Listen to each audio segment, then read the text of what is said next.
In Islam, everything we do is meant to be in line with the teachings of the Quran and the Sunnah.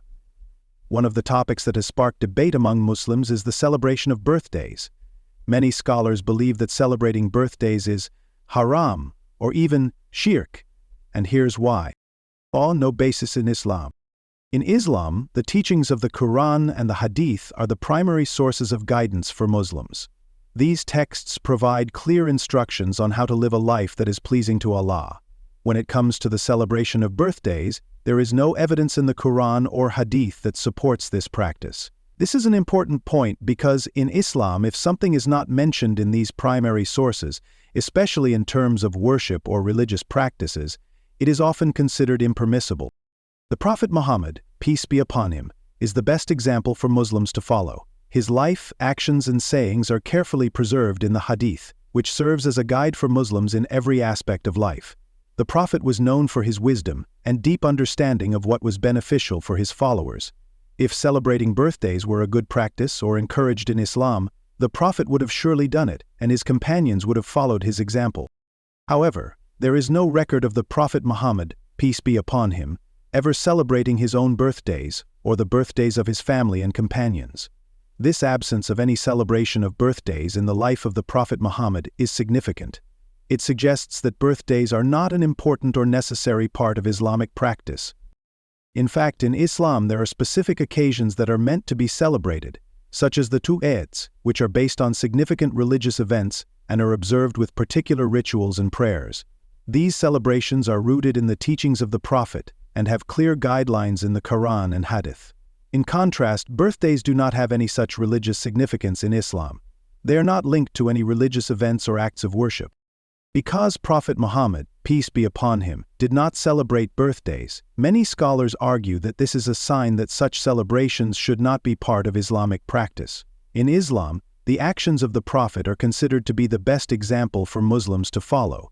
This is because the Prophet was guided by Allah in everything he did, and his practices reflect what is most pleasing to Allah.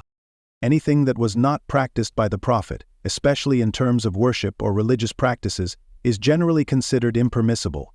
This is based on the principle that Islam is a complete and perfect way of life, and there is no need to add anything new to it. Prophet Muhammad, peace be upon him, warned against introducing new practices into the religion, as this could lead to misguidance and deviation from the true teachings of Islam. 2. Innovation in religion. Explanation by Cosma. In Islam, bid'ah, or innovation in religious matters, is a critical concept that Muslims are strongly advised to avoid. The term bid'ah refers to any newly introduced practice in the religion that was not established by the Prophet Muhammad and his companions. Since Islam is a complete and perfect way of life, Muslims believe that nothing new should be added to its teachings or practices. Celebrating birthdays is one such practice that many scholars consider to be bid'ah, because it was not part of the original teachings of Islam. Bid'ah is considered dangerous because it can lead Muslims away from the pure teachings of Islam. The Prophet Muhammad, peace be upon him, warned against innovation in religion, saying, "Every newly invented matter is an innovation, and every innovation is misguidance, and every misguidance is in the hellfire." My epilogue for Daniel. This hadith clearly indicates that adding new practices to the religion is not only discouraged, but also leads to misguidance and can result in severe consequences in the afterlife. Islam teaches that the religion was completed and perfected during the time of the Prophet Muhammad, peace be upon him. Allah says in the Quran, "This day I have perfected for you your religion, and completed my favor upon you, and have approved for you Islam as religion. So far as we have been able to extend our hands, we have created life in a balanced universe by moving each object in its divine course." This verse signifies that nothing further is needed to complete the religion, and any attempt to introduce new practices or rituals is seen as undermining the completeness of Islam. The Sunnah, which includes the sayings, actions, and approvals of the Prophet Muhammad, is the second most important source of guidance for Muslims after the Quran. The Sunnah provides detailed explanations and examples of how to live according to the teachings of Islam. By following the Sunnah, Muslims ensure that their practices are in line with what was prescribed by the Prophet. When it comes to religious practices, the Prophet Muhammad is the best example to follow. He did not celebrate his birthday, nor did he encourage his followers to celebrate theirs. If birthday celebrations were a good or beneficial practice, the Prophet would have done it, and his companions would have followed suit. Since this practice was not part of the Prophet's life or the lives of his companions, many scholars argue that it should not be introduced into the religion. The practice of celebrating birthdays is not originally Islamic but rather stems from other cultures and religions. Historically, birthday celebrations were associated with pagan rituals and superstitions. For example, ancient Egyptians, Greeks, and Romans celebrated the birthdays of their gods and leaders with rituals that were intended to ward off evil spirits or bring good fortune. Over time, these practices spread and became part of many cultures, including those in the West, where birthday celebrations are now a common social custom. When Muslims adopt practices from other cultures that have no basis in Islam, it can be seen as a form of bid'ah. The concern is that such practices may gradually alter the pure teachings of Islam, introducing elements that were never intended to be part of the religion. This is why scholars stress the importance of avoiding innovations, as they can lead to a dilution of Islamic principles over time. One of the main dangers of bid'ah is that it can lead to the introduction of practices that contradict the core teachings of Islam. When new practices are introduced, there is a risk that they may overshadow or even replace authentic Islamic practices. This can result in Muslims prioritizing cultural or social customs over the religious obligations and teachings that have been clearly outlined in the Quran and Sunnah. For example, if Muslims start to place too much importance on celebrating birthdays, they might begin to neglect more significant Islamic practices, such as fasting on the days that the Prophet Muhammad recommended, or celebrating the 2 Eids, which are the official Islamic holidays. The introduction of birthdays as a celebration could lead to a shift in focus from these religious practices to a custom that has no basis in Islam. 3. Imitating non-Muslims. One of the key reasons scholars argue that celebrating birthdays is haram is because it involves imitating non-Muslims. Islam places great emphasis on maintaining a distinct identity for Muslims. Prophet Muhammad, peace be upon him, said, "Whoever imitates a people is one of them." Celebrating birthdays is a tradition that has its roots in non-Islamic cultures and religions. By adopting this practice, Muslims might inadvertently be copying customs that have no place in Islamic teachings. 4. Potential for shirk. One of the most significant concerns in Islam regarding the celebrations of birthdays is the potential for it to lead to shirk, which is the gravest sin in Islam. Shirk, in Islamic terms, refers to associating partners with Allah, or elevating someone or something to a divine status. It is a sin so severe that it is considered unforgivable if a person dies without repenting from it. The Quran explicitly warns against shirk, stating, "Indeed, Allah does not forgive association with Him, but He forgives what is less than that for whom He wills." Given the seriousness of the sin, anything that could lead to shirk is a matter of deep concern for Muslims. In Islam, Tawheed, or the oneness of Allah, is the foundation of the faith. It emphasizes that Allah is the sole creator, sustainer, and ruler of the universe, and that no one and nothing else shares His divine attributes. Shirk directly contradicts this principle by attributing divine powers or status to others besides Allah. This could involve worshipping other deities, believing in the power of objects or rituals to influence one's fate, or even elevating individuals to a status that rivals that of Allah. Birthday celebrations, though seemingly innocent, can sometimes involve practices that border on shirk. In many cultures, birthdays are associated with certain rituals or customs that are believed to bring good luck, fortune, or protection from harm. For example, some people believe that lighting candles on a birthday cake and making a wish can bring about the fulfillment of that wish. Others might place special importance on receiving certain gifts or performing particular actions on their birthday, believing that these will bring them success or happiness in the coming year. While these practices might be viewed as mere traditions or superstitions, they can lead to a subtle form of shirk. By attributing power to objects, rituals, or even specific days, individuals may unknowingly be placing their trust in something other than Allah. Islam teaches that only Allah has control over our lives, and relying on anything else, especially in the context of a celebration like a birthday, can divert a person's faith from Allah to these other elements. This diversion, even if unintentional, can gradually weaken a person's belief in and open the door to shirk. The concern of shirk in birthday celebrations is further amplified by the fact that these celebrations are often influenced by non-Islamic cultures. Many birthday customs and traditions have roots in pagan practices or superstitions. For example, the practice of making a wish and blowing out candles is believed to have originated from ancient rituals intended to ward off evil spirits. These practices were not based on any divine guidance but were rather superstitions developed by the people over time. When Muslims adopt such practices, even as part of a modern secular celebration, they may be inadvertently embracing elements of shirk. This is particularly problematic because it can lead to the gradual incorporation of non-Islamic beliefs and practices into a Muslim's life.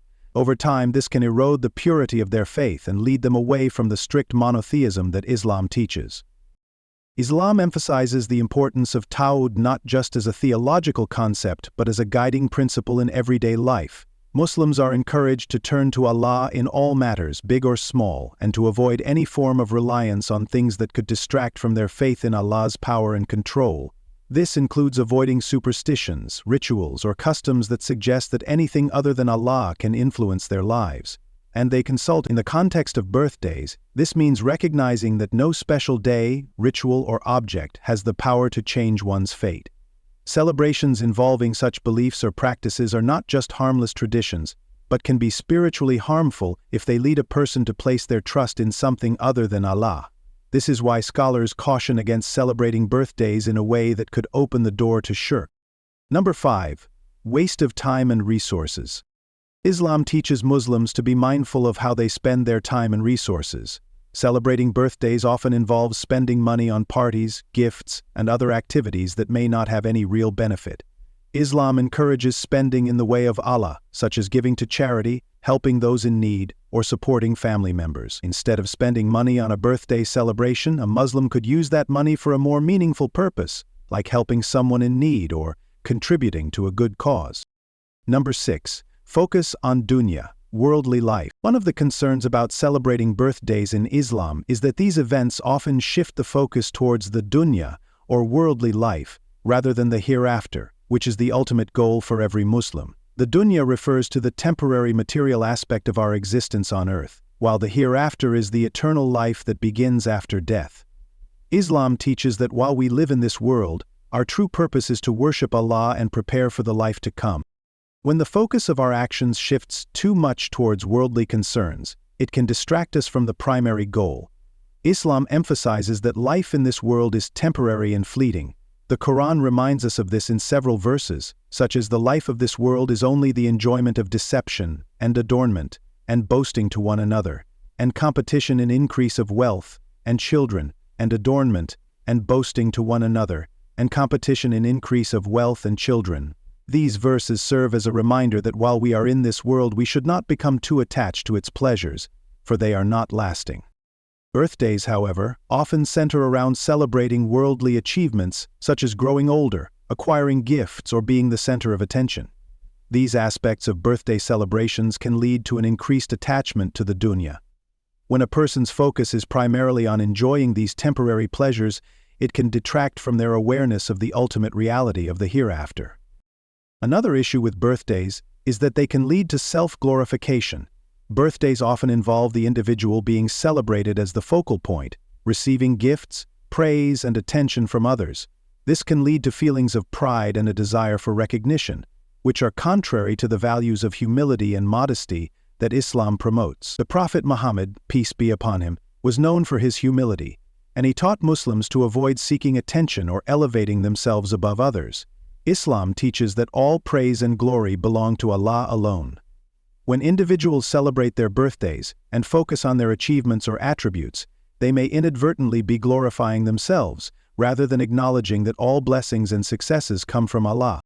This shift in focus can weaken a person's sense of humility and lead them to forget the importance of giving thanks to Allah for everything they have. Humility and modesty are key virtues in Islam. Muslims are encouraged to live modest lives, avoiding excess and extravagance. The Prophet Muhammad said, "Indeed, Allah has revealed to me that you should adopt humility, so that no one oppresses another." This hadith highlights the importance of being humble in all aspects of life, including how we celebrate and recognize milestones. Birthday celebrations, especially those that involve extravagant parties, expensive gifts, and lavish attention can go against the principles of humility and modesty. Instead of focusing on these worldly aspects, Islam teaches us to be grateful for each day Allah grants us, and to use our time wisely in preparing for the hereafter. Modesty in our celebrations and in our daily lives helps us stay grounded and reminds us of the temporary nature of the dunya. Islam teaches that the hereafter should always be at the forefront of a Muslim's mind. The Prophet Muhammad, peace be upon him, said, "Be in this world as if you were a stranger or a traveler." This hadith encourages Muslims to view their time in this world as temporary and to focus on their ultimate destination, which is the hereafter.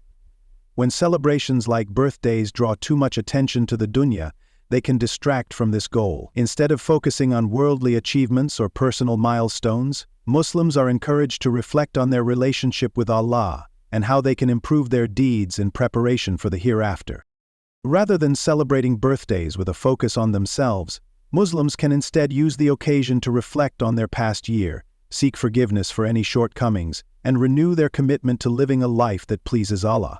Ultimately, the purpose of life in Islam is to worship Allah and to seek His pleasure. The Quran states, "And I did not create the jinn and mankind except to worship me." This verse underscores the idea that everything we should do be oriented towards fulfilling our purpose of worshiping Allah. When Muslims allow worldly celebrations like birthdays to dominate their focus, they may inadvertently shift away from this purpose. By minimizing the emphasis on worldly celebrations and instead focusing on actions that please Allah, Muslims can maintain a balance that keeps them oriented towards the hereafter. Acts of worship, charity, kindness to others, and personal reflection are all ways that Muslims can focus on their spiritual growth rather than becoming overly attached to the temporary pleasures of the dunya. Number 7. The concept of time in Islam. Islam has its own way of marking time and significant events. For instance, Muslims are encouraged to fast on Mondays and Thursdays because the Prophet Muhammad used to fast on these days. Muslims also celebrate the 2 Eids, which are significant Islamic holidays. These are the times that Muslims are encouraged to celebrate, as they have a clear basis in the Sunnah and are connected to worship and remembrance of Allah. Celebrating birthdays, which are based on the solar calendar and not on any Islamic significance, doesn't align with the Islamic concept of time and celebration. Instead of focusing on candles and wishes, let's light the path to righteousness with our good deeds. Rather than waiting for others to celebrate us, let's celebrate every day as an opportunity to improve, to seek forgiveness, and to give thanks to Allah for the countless blessings we enjoy. This life is a test and our time here is limited, but our actions can echo for eternity. Let us strive to fill each day with purpose, humility, and gratitude, ensuring that we are always working towards success in the hereafter. May Allah grant us the strength to remain steadfast on His path.